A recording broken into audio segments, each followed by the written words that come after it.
बच्चे तो अपनी कोख के जने ही अच्छे लगते हैं, दूसरों की कोख के जने बच्चे दिल को नहीं भाते, खासकर सौकन के बच्चे। पूरा घर शीशे की तरह चमका देना, कल कुछ लोग मेरी नाजों को देखने आ रहे। अरे लड़का 4-5 लाख कमाता है, छोटी सी गड़बड़ है। गड़बड़? वो क्या? मैं परी की शादी में नहीं आऊंगी, लेकिन मैं ये शादी होने भी नहीं दूंगी। जिस घर में मैंने दुल्हन बनके जाना था, मैं उस घर में परी को दुल्हन बनके नहीं जाने दूंगी। आप ये बात याद रखिएगा। इतनी पागल थोड़ी हूँ मैं, इतना अच्छा रिश्ता मैं हाथ से जाने दूंगी। मैं अपनी नाजों की शादी इस घर में करूंगी। अगर आप मेरी सुहेब से शादी नहीं कराएंगी ना, तो मैं जहर खा लूंगी या जान दे दूंगी, लेकिन कहीं और शादी नहीं करूंगी। सुन लिया आप? हमें तो आपकी बेटी बहुत पसंद आई है। आपको हमारा ज़हीर कैसा लगा है? माशाल्लाह बहुत सादतमंद बेटा है आपका।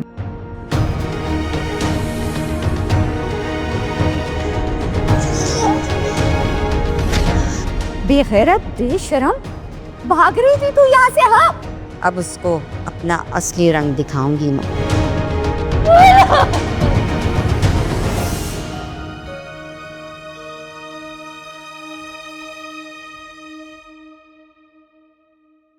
सोच कर बोया करो कि काटना भी है कभी।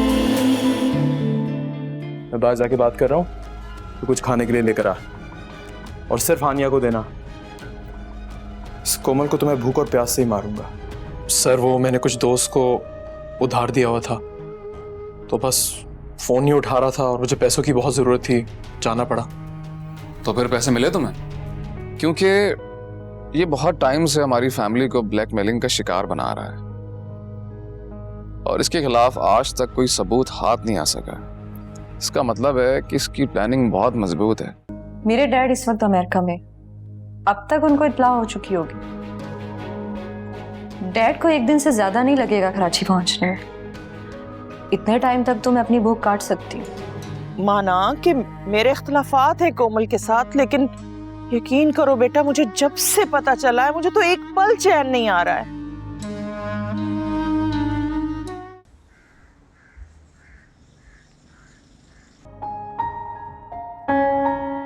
ये ले मामू, गर्मा गर्म पकोड़े और चाय। वाह भाई वाह, तुम रोज चाय के साथ कुछ ना कुछ लवाजमा जरूर लेकर आती हो। जो खाने में तो ठीक है, लेकिन बेटा तुम्हें आराम की जरूरत है। जितना आराम इस घर में कर रही हूँ मामू, इतना तो शायद सेहत के लिए भी अच्छा नहीं होता। भाई तुम्हारी हाजिर जवाबी का तो मैं मुकाबला नहीं कर सकता। अच्छा मामू, कल आप टाइम निकाल सकते हैं दोपहर को? हाँ हाँ क्यों नहीं, बताओ कोई काम है? जी मामू, डॉक्टर के पास जा रहे हैं कल। असल में गायनाकोलॉजिस्ट के पास दोपहर 2 बजे का अपॉइंटमेंट है। ठीक है बेटा, मैं वक्त पर आ जाऊंगा, तुम फिक्र मत करो। थैंक यू मामू। अच्छा ये बताओ बेटा, फरहान से राब्ता हुआ तुम्हारा?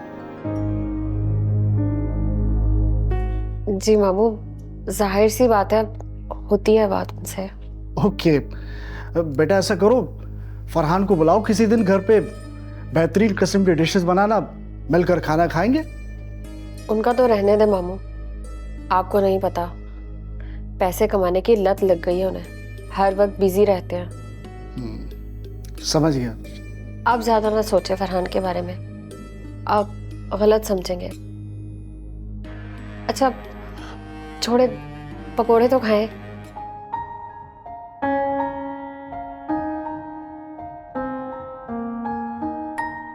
खाए हैं कभी आपने ऐसे पकोड़े? हाँ हाँ बिल्कुल खाएं। क्या मामू, झूठी तारीफ ही कर देते। तारीफ कर रहा हूं और झूठी तारीफ नहीं कर रहा। शादी से पहले कई दफा तुम्हारे हाथ के बने हुए पकोड़े खाए, मजा आ गया। हाँ फिर ठीक है। लो ना बेटा, तुम भी खाओ।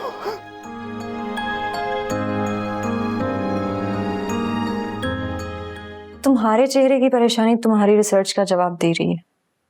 70% लोग पकड़े जाते हैं, 20% लोग मारे जाते हैं और बाकी बचे 10% जो कामयाब हो जाते हैं। और अगर अब तुम्हें यह लगता है कि तुम उन 10% लोगों में से हो, तो लगे रहो। लेकिन अगर तुमने समीर जैसे बेवकूफ के साथ मिलकर मुझे अगवा करने की गलती की है तो पहले ये मालूम कर लिया होता कि मेरे डैड अपनी इकलौती बेटी को बचाने के लिए किसी भी हद तक जा सकते हैं। अब तुम्हारे चेहरे का पसीना बता रहा है कि तुम मेरी बात बिल्कुल साफ साफ समझ गए हो। तुम्हें सोचने के लिए 5 मिनट देती हूँ, फिर करूंगी अगली बात।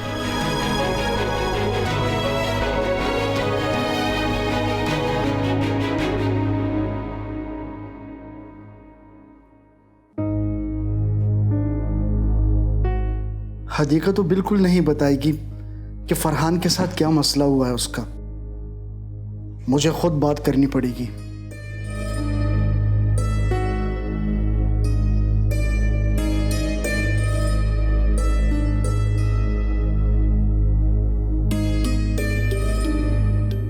हेलो। हेलो फरहान बेटा, कैसे हो? जी मैं ठीक हूँ। और बेटा घर में सब खैर है ना? मम्मी ठीक है? वो सब छोड़ें, आप ये बताएं हदीका ठीक है ना? हाँ बेटा, वो ठीक है और खुश भी है। मगर तुम ऐसा क्यों पूछ रहे हो जैसे बहुत दिनों से तुम्हारी बात नहीं हुई? तो हदीका ने आपसे क्या कहा है कि हमारी रोज बात होती है? हाँ, वो कह रही थी कि तुम मसरूफ बहुत रहते हो लेकिन तुमसे रोज बात होती है। आपकी जो भांजी है ना मामू जान, वो पहले जैसी नहीं रही। आपका क्या मतलब बेटा? मैं समझा नहीं। पहले हदीका एक जालिम सास की बहू हुआ करती थी और अब वो कमअकल शोर की अकलमंद बीवी बन गई है। अब अगर वो झूठ भी बोले ना तो उसके पास दलाइल होते हैं झूठ बोलने के। फरहान बेटा, तुम दोनों का आपस में झगड़ा चल रहा है क्या? हाँ, लेकिन सच तो मैं भी आपको नहीं बताऊंगा, लेकिन इतना जरूर बताऊंगा, जब मुझे और इस घर को हदीका की ज्यादा जरूरत थी और उस वक्त वो ऐसे चली गई जैसे कोई साथ छोड़कर जाता है जैसे। लेकिन हदीका ने तो मुझे कुछ और ही बताया है। मैंने कहा ना आपसे, अब वो झूठ भी बोलती है तो सवाब का काम समझती है। तुम्हारा मतलब है कि हदीका जब से यहाँ आई है तुम दोनों की कोई बात नहीं हुई? बात कैसे होती उससे? वो तो कह कर गई थी कि वो फोन बंद कर देगी अपना। अच्छा बेटा, तुम एक काम करो, तुम कल आ सकते हो हमारे घर?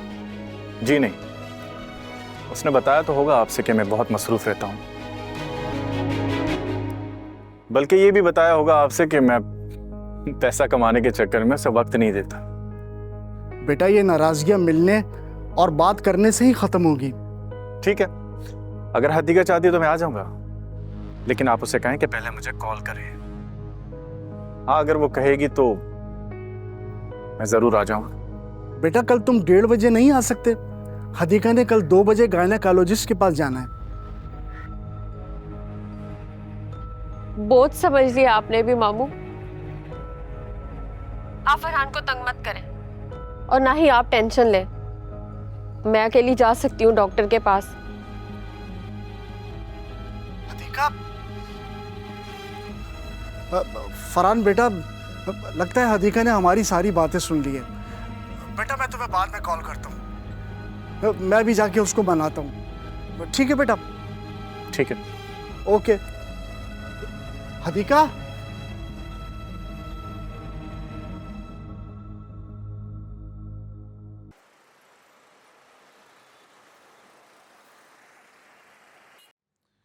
ये शख्स समीर पिछले 2.5 साल से मेरी फैमिली पर जूं की तरह चिपका हुआ है। इसको कई बार पकड़ा गया, जेल भेजा गया, मारा गया, ना तो इसके खिलाफ कोई सबूत मिला और ना इसने जुर्म कबूल किया। कुल मिला के इसको एक जुमले में डिफाइन किया जा सकता है, ये इंतहाई ढीठ किस्म का शख्स है। इसकी ढिठाई का यह अंदाजा लगाया जा सकता है कि ये शख्स टूट जाएगा लेकिन झुकेगा नहीं, और इससे मेरी बहन और कोमल को नुकसान हो सकता है। इंस्पेक्टर साहब, मैं चाहता हूं कि हम समीर को छोड़ दें, जाने दें इसे। कम से कम 5 मुख्तलिफ अहलकारों को सौंपना होगा ये काम। जो एक दूसरे के साथ राब्ते में रह के इसको फॉलो करेंगे।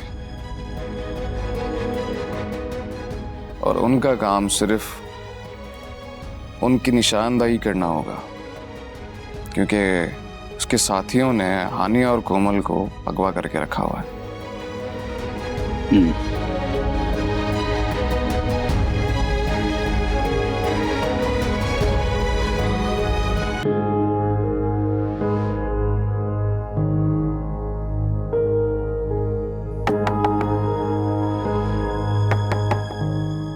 आ जाए मामू। अधिका, बेटा तुम ये कैसे सोच सकती हो कि तुम मुझ पर बोझ हो? मुझे तो आज ही पता चला कि तुम में और फरहान में लड़ाई हुई है। मैं तो ये चाहता हूं कि तुम्हारे दरमियान सुलह हो जाए। मैं इसीलिए उसको बुलाना चाह रहा था कि वो किसी बहाने यहां आए तो सही, क्योंकि वो यहां आने से मना कर रहा था।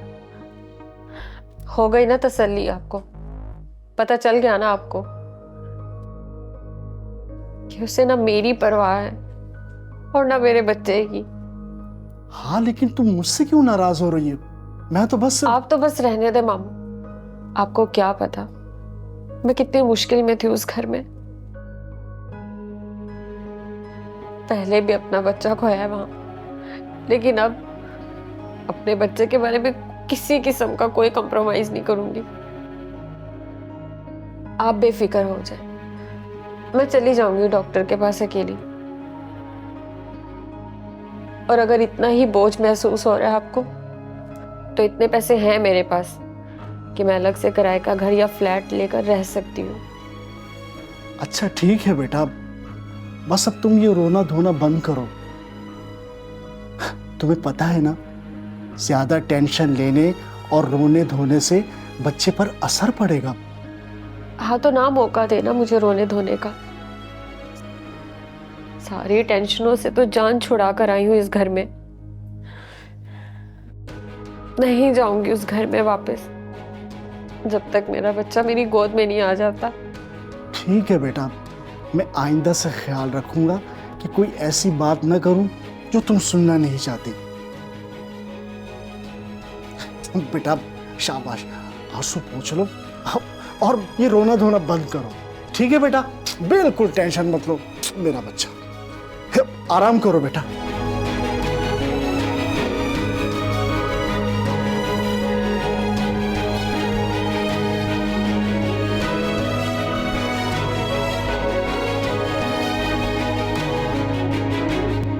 अगर तुम्हारी अकल ने सही वक्त पर सही फैसला ना किया तो मेरा अंजाम दो तरह का हो सकता है। या तो तुम लोग मुझे मार दोगे या मेरे डैड मुझे छुड़वा कर ले जाएंगे। लेकिन तुम्हारा अंजाम तीन तरह का हो सकता है। तुम सब मारे जाओगे, या फिर दूसरा तुम सब पकड़े जाओगे, या फिर तीसरा जिसमें तुम लोग तावान की रकम लेके निकल जाओगे, जिसमें सिर्फ 10% लोग कामयाब होते हैं। लेकिन तुम्हारी रिसर्च का रिजल्ट बताता है कि बच के निकल जाने वाले भी आखिरकार कभी ना कभी पकड़े ही जाते हैं। इस सारी गुफ्तगू का क्या मतलब निकला? कि मैं खतरे में हूं, लेकिन मेरा खतरा टल भी सकता है। लेकिन तुम लोग किसी सूरत बच नहीं सकते। सोचो, बांध के बिठाई हुई कोमल के सामने तुम्हारे पसीने छूट गए तो कोमल के डैड तुम्हारे साथ क्या करेंगे?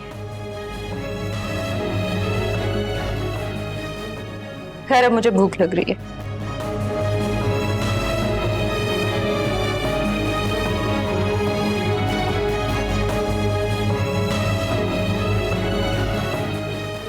खाना दो मुझे।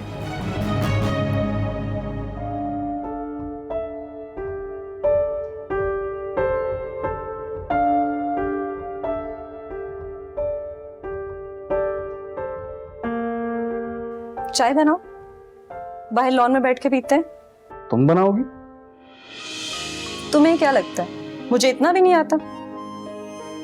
मुझे तो ये लगता है कि कोमल के कोमल हाथों से चाय बनवाना कुछ ठीक नहीं होगा।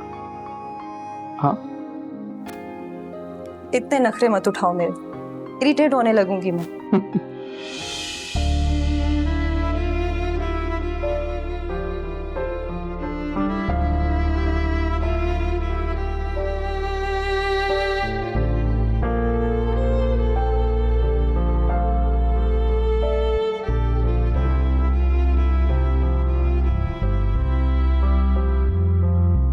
क्या कहूँ के किस कदर ये जिंदगी। Yes so sweet फासिक।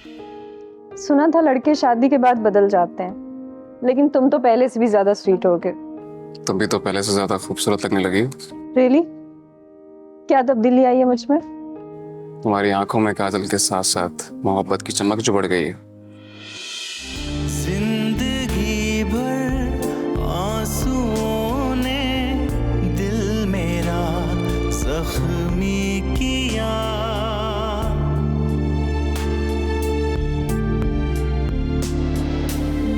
घर मेरा वीरान सा है, जैसे सहरा में शजर।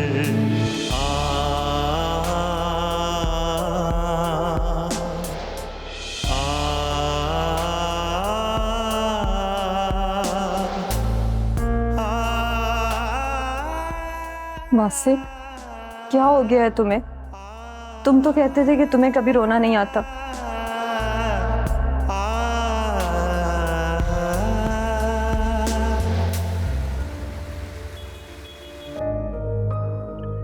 क्या बात हो रही थी तुम दोनों के बीच में? बहुत ही चालाक और खतरनाक लड़की है। इतनी खतरनाक है कि हमें बर्बाद करने के लिए हाथ पैर चलाने की जरूरत नहीं, सिर्फ ज़बान ही काफी है इसकी। तो फिर इसका मुंह भी बांध देते हैं। सही कह रहे हो, खाना खा ले फिर यही करते हैं। हाँ, लेकिन समीर ने तो मना किया ना इसे खाना देने से। समीर तो है ही बेवकूफ, इसी के बाप ने हमें पैसे देने हैं। अगर इसे ही कुछ हो गया तो हमें पैसे कौन देगा? हाँ, लेकिन समीर तो इससे उस मार का बदला लेना चाहता है ना, जो इसकी वजह से उसे पुलिस स्टेशन में मिली थी। तो वो छोड़, देख लूंगा मैं उसे।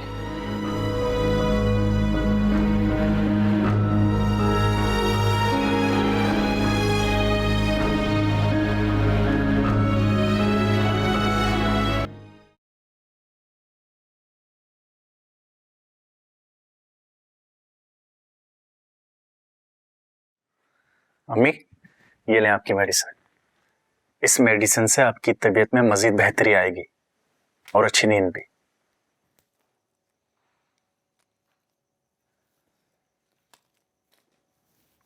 वो तो ठीक है बेटा, लेकिन तुम इतने बुझे बुझे से क्यों? अरे इतना परेशान तो मैंने तुम्हें हदीका के जाने पर नहीं देखा, अब कोमल के लिए परेशान हो रहे हो। जानते हो ना कैसा कैसा बुरा सुलूक किया इस कोमल ने मेरे साथ, कितनी तकलीफ पहुंचाई है मुझे। और तुम क्यों परेशान हो रहे हो? उसका अपना बाप है ना, वो ले आएगा जाके उसे छुड़ाकर। तुम मत परेशान हो। और इतनी जो मनोमन दौलत इकट्ठी कर रखी है इन लोगों ने, आखिर उसका कोई ना कोई नुकसान तो होना था ना। अब जाएगा, तावान भरेगा, छुड़ा कर लाएगा अपनी बच्ची को। तुम क्यों फिक्र करते हो? सब हो जाएगा। काश आपको बता सकता अम्मी कि मेरी फिक्र हानिया के लिए है, और ना तो मैं कुछ कर पा रहा हूं हानिया के लिए, ना ही वासिक के साथ खड़ा हो पा रहा हूं। इस मुश्किल में मैं क्या करूं? या खुदा मेरी बहन को अपनी हिफाजत में रखे।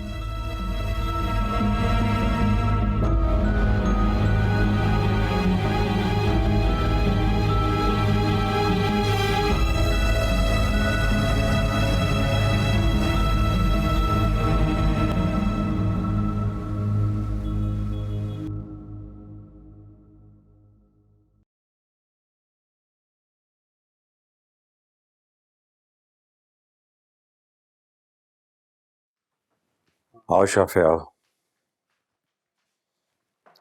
बैठो। डैड, आपने सुबह से कुछ नहीं खाया है, कुछ खा लें।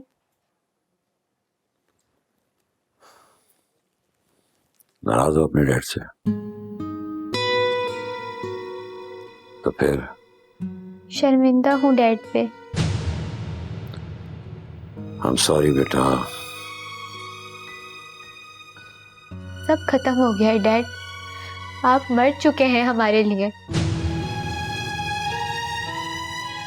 जब मैं अपनी फ्रेंड्स के डैड को देखती थी जो उन्हें स्कूल पिक करने आते थे, उनको प्यार करते थे, उनका माथा चूमते थे, उनसे हंस के बात करते थे, उनकी बात मानते थे, तब मैं सोचती थी कि काश मेरे डैड भी ऐसे होते।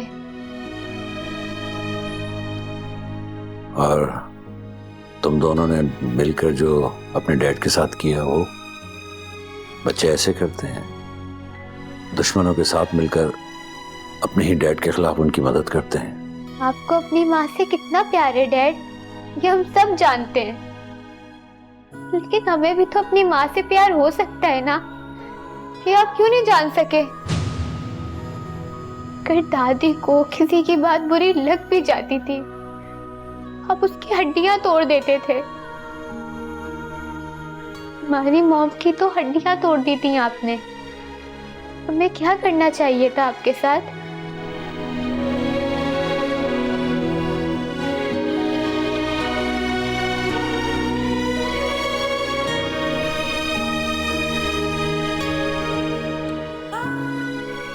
काश हम यतीम होते।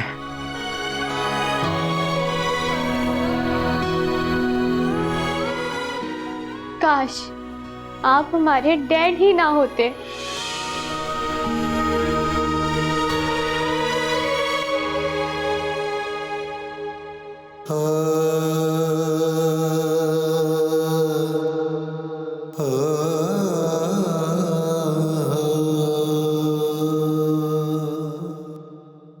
काश हम यतीम होते।